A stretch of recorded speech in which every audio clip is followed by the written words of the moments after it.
Hello, welcome back to Chapter Day. Happy Friday. Hey, I am actually getting in more than one recording this week because I kind of making conscious efforts to get it done. So, today's Friday. Bless the Lord for allowing us to make it safely through another week. If you're seeing this video, it means that you have been blessed to make it through this week. And if things didn't go exactly as you had planned or wanted, keep praying, keep trusting. Things will get better. I believe that. I'm saying that for me too. So, it's a little bleak outside, but you know what? I feel just fine on the inside. So, let's get started. Psalms 94 and 95 today. Not very lengthy psalms. So, let's begin. O Lord, to whom vengeance belongeth, O God, to whom vengeance belongeth, show thyself. Okay, I'm going to just say this right here, right now. Sometimes, that's saying vengeance belongs unto God. Vengeance is mine, saith the Lord. But sometimes we are like, Lord, do you really not think that you need to step in here and do something to vindicate what has happened? Don't you think some vindication is needed here?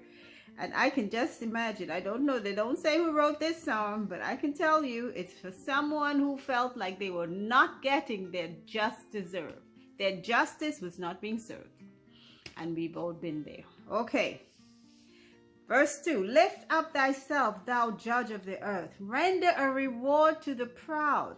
Lord, how long shall the wicked triumph? How long shall they utter and speak hard things, and all the workers of iniquity boast themselves? They break in pieces thy people, O Lord, and afflict thine heritage. They slay the widow and the stranger, and murder the fatherless. Yet they say, the Lord shall not see, neither shall the God of Jacob regard it. Understand, ye brutish among the people, and ye fools, when will you be wise? He that planted the ear, shall he hear not? He that formed the eye, shall he not see? He that chastiseth the heathen, shall he not correct? He that teacheth man knowledge, shall not he know? So I'm going to say that sometimes we think we're hiding from people. We don't want people to see the real us, and we're doing things underneath and, very kind of deceitfully. And we forget the God of heaven sees and knows every single thing. But we don't care about that because God is not swift to give out punishment. Okay, so we think we get away with it. Nobody saw. I know a lot better because I have lived a life with God in my life, and I have seen even when I have done the wrong thing, God got me on track. Yeah, he allowed me to know that I was seen or heard, or the Spirit vindicated me in some way, and I got back. So I know for sure, we, especially as God's people, he holds us even more accountable than the people of the world. But just to let the people of the world also know, you don't get away with anything. Okay, verse 11. The Lord knoweth the thoughts of man, that they are vanity. Blessed is the man whom thou chastenest, O Lord, and teachest him out of thy law, that thou mayest give him rest from the days of adversity, until the pit be digged for the wicked. For the Lord will not cast off his people, neither will he forsake his inheritance. But judgment shall return unto righteousness, and all the upright in heart shall follow it. Who will rise up for me against the evildoers? Or who will stand up for me against the workers of iniquity? Unless the Lord had been my help, my soul had almost dwelt in silence. When I said, my foot slippeth, thy mercy, O Lord, held me up. In the multitude of my thoughts within me, thy comforts delight my soul. Shall the throne of iniquity have fellowship with thee, which frameth mischief by a law? They gather themselves together against the soul of the righteous, and condemn the innocent blood. But the Lord is my defense, and my God is the rock of my refuge. and he shall bring upon them their own iniquity, and shall cut them off in their own wickedness. Yea, the Lord our God shall cut them off. I tell you, my hope is in the Lord. I have no other help on the face of this earth but God. None other that I can say I can go to this person or to go to that person for them to help me out with any problems. I have none of one. And I'm glad for that, because it has taught me to trust solely in God. And how or when or whatever God provides, I thank him through whatever means.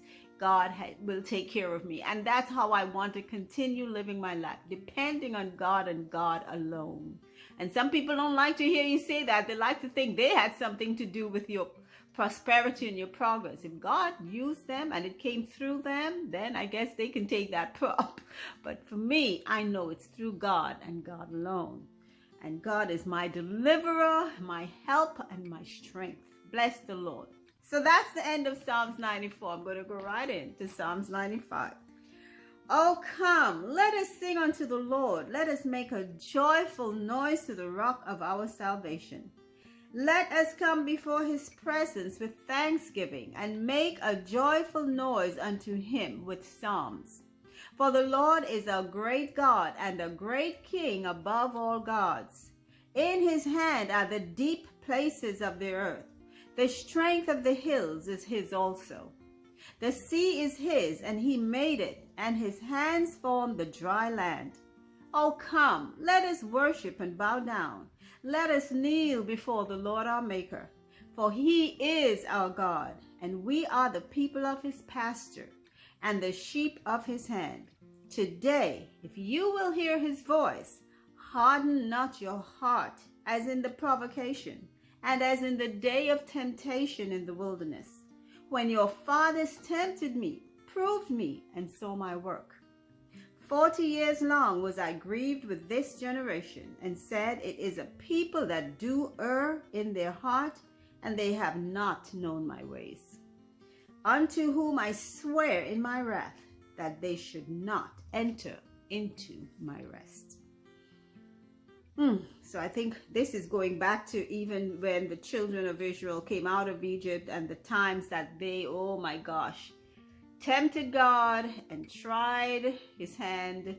And many times God was so angry with them that he caused things to happen to them, and he himself had to put some punishments in them to show them his anger and his displeasure. But God will not always strive with his people. Sometimes he does remember we are but flesh, but oh man, just like how sometimes our children can get us worked up, it's the same thing. And then we have to remember, you know what, they're young, they're children, and we were there at some time. We have to kind of lessen on our anger. So that's it for Psalms 94 and 95 today. Thank you all for listening. I pray that you all will have a blessed weekend coming up. I believe it's going to be not a long weekend, not for everybody. Some people have an extra day, but next Tuesday will be Veterans Day, which is going to be a holiday in the United States. And some lovely employers have given their workers maybe the Monday off, or some people have asked for it off so they can have a lengthier holiday, however it works for you. I pray you be blessed, enjoy, and until our next reading, keep on listening. That's how our faith comes and grows. Take care.